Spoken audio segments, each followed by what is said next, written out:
Olá pessoal, eu sou o professor Wilson Santos. A gente vai falar sobre a Primeira Guerra Mundial. É interessante que vocês lembrem que durante o período da Primeira Guerra Mundial, o início ali do século XX, tem tudo a ver com o que ocorreu no período do século XIX. Durante o século XIX, algumas potências se destacaram, entre elas, evidentemente, a Inglaterra, né? E lá para o finalzinho do século XIX, você vai notar que outras potências vão aparecer, principalmente com as políticas de nacionalismo que vão surgir na Alemanha, Itália, né? França. Esses países vão começar a ter um destaque, e também os Estados Unidos, que vão começar a causar aí uma disputa por mercados. Inicialmente vocês têm que notar que a disputa é por mercado, é uma disputa comercial. Primeiro, essas grandes potências buscam o quê? Buscam conseguir o maior número de matéria-prima, o maior número de mercado consumidor para poder exatamente implantarem suas políticas imperialistas. O que é a política imperialista? A política imperialista é exatamente aquela onde você tenta dominar, grandes nações tentam dominar as pequenas nações que vão ser fornecedoras de matéria-prima, de mercado consumidor e também de mão de obra barata. Nesse sistema, nós podemos lembrar que houve o neocolonialismo. O neocolonialismo foi uma política que procurava dividir as regiões da África e da Ásia, onde essas grandes potências tinham hegemonia mercadológica. Com pouco tempo, as grandes potências que se desenvolveram mais, Inglaterra, França, Estados Unidos, Alemanha, começaram a disputar regiões, disputar o mercado mundial. Nesse sentido, foi necessário que houvesse uma política de alianças. Para quê? Para que cada um dos países industrializados começasse a se proteger e proteger seus mercados em relação a outros países.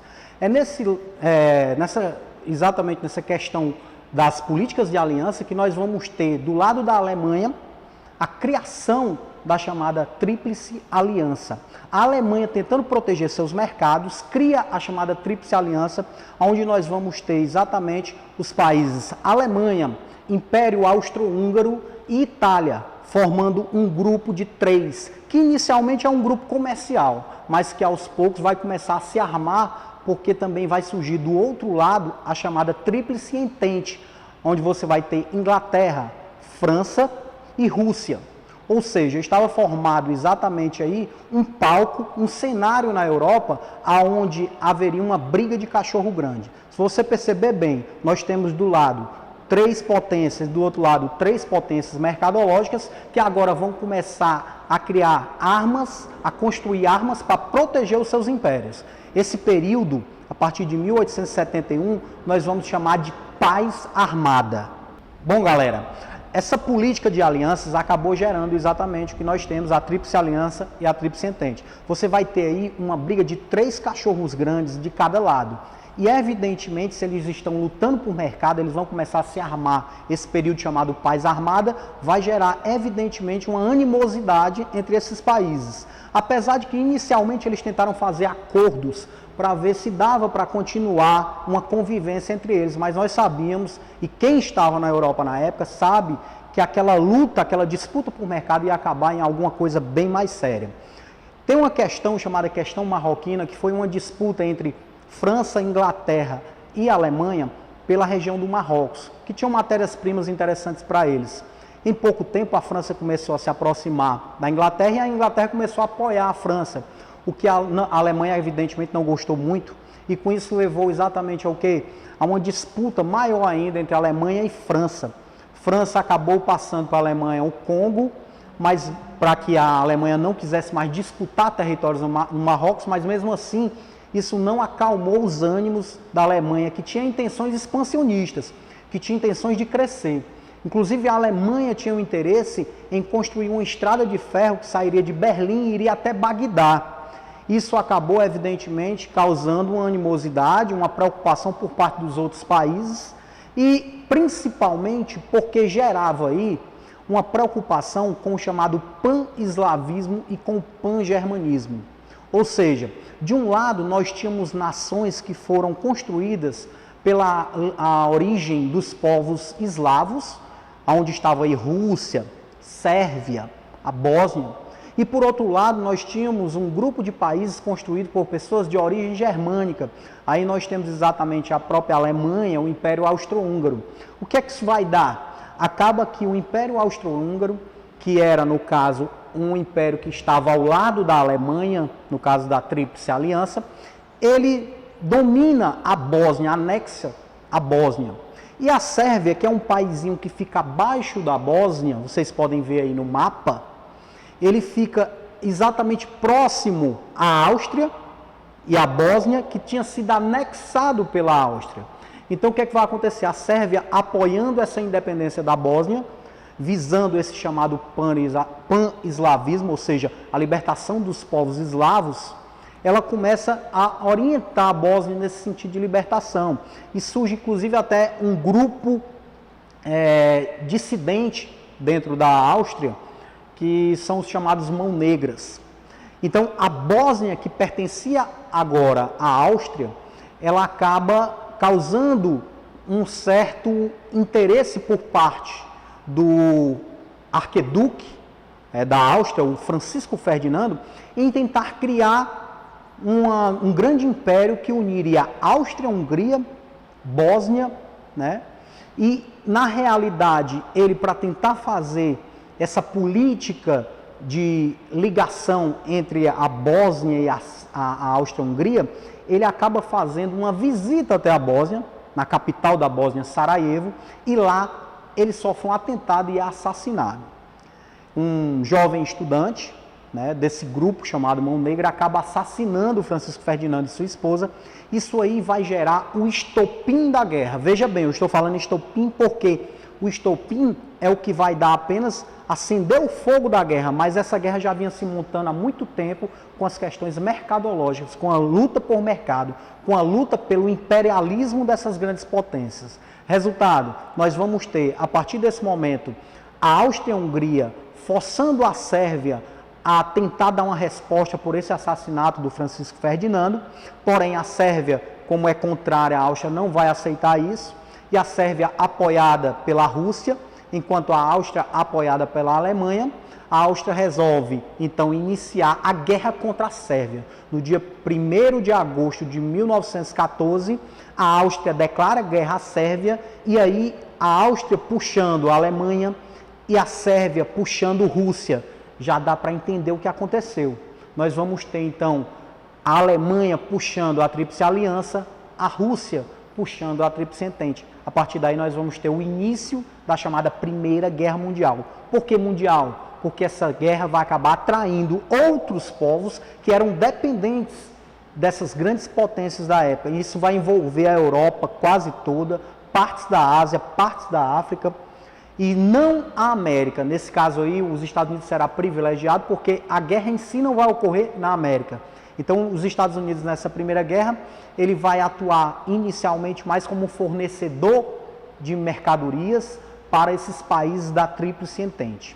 Resultado, a partir daí, nós vamos verificar uma disputa inicial da Alemanha, tentando entrar pelo lado ocidental, ou seja, invadir a parte da França, passando pela Bélgica, o que logo de cara, ao passar pela Bélgica, a Inglaterra, ao proteger a Bélgica, também entra na luta, e a partir daí a França tenta invadir, a Alemanha tenta invadir a França, o que vai gerar aí essa disputa no centro da Europa.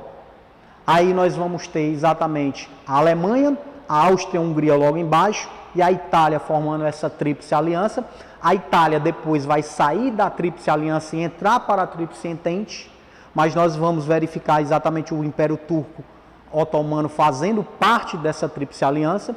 E do outro lado nós vamos ter França,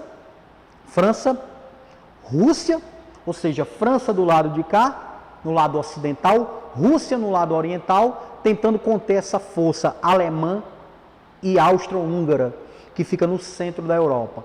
Em pouco tempo a Alemanha começa a invadir a França, até que na Batalha de Verdun a Alemanha é impedida de passar adiante. Então nós temos um primeiro momento da guerra que vai de 1914 a 1915. Esse primeiro momento da guerra é chamado de Guerra de Movimento. E após 1915 nós vamos ter as chamadas Guerras de Trincheira. Por quê?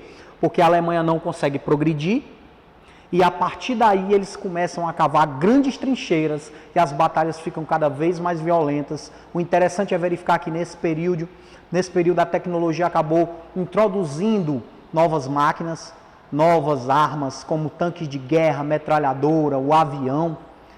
Então você vai ter, ao mesmo tempo que um crescimento tecnológico muito grande na população mundial, você vai ter ao mesmo tempo uma animosidade, um racismo, o surgimento de uma visão de que um país pode ser melhor do que o outro, de que um país deve comandar o outro. Então você vai notar essa panela de pressão fervente dentro da própria Europa, que a qualquer momento iria evidentemente gerar essa guerra. Então a guerra começa a ocorrer com a guerra de movimento, que vai até 1915, depois de 1915 em diante, até 1918, você vai ter a guerra de trincheira.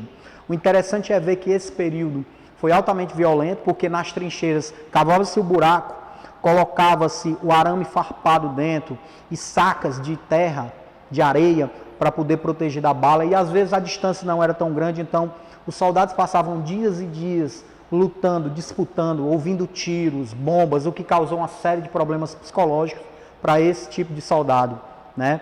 Do outro lado, nós vamos verificar na porção ocidental a invasão da França e depois a guerra de trincheira.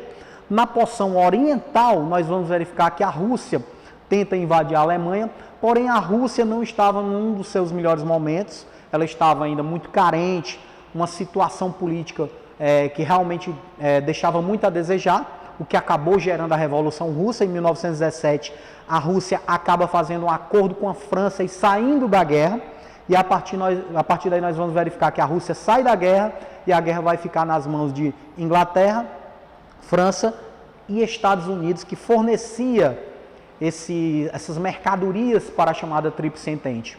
Com pouco tempo, a Alemanha chega a fundar navios americanos que faziam esse fornecimento de mercadorias da América para a Europa. Isso aí vai fazer com que os Estados Unidos entrem na guerra, o que foi o maior erro da Alemanha, porque quando os Estados Unidos entram na guerra, o que ocorre? Você bem vê que, de acordo com o que eu falei aqui, os Estados Unidos estavam em casa, produzindo, vendendo mercadorias para os países que estavam em guerra. Então, era um grupo de soldados que estavam tranquilos, descansados, chegam na guerra com roupa nova, com novos armamentos, enquanto aquele período de luta que se estendeu durante anos na guerra de trincheira, acabou deixando vários soldados como se fossem mortos-vivos, verdadeiros zumbis.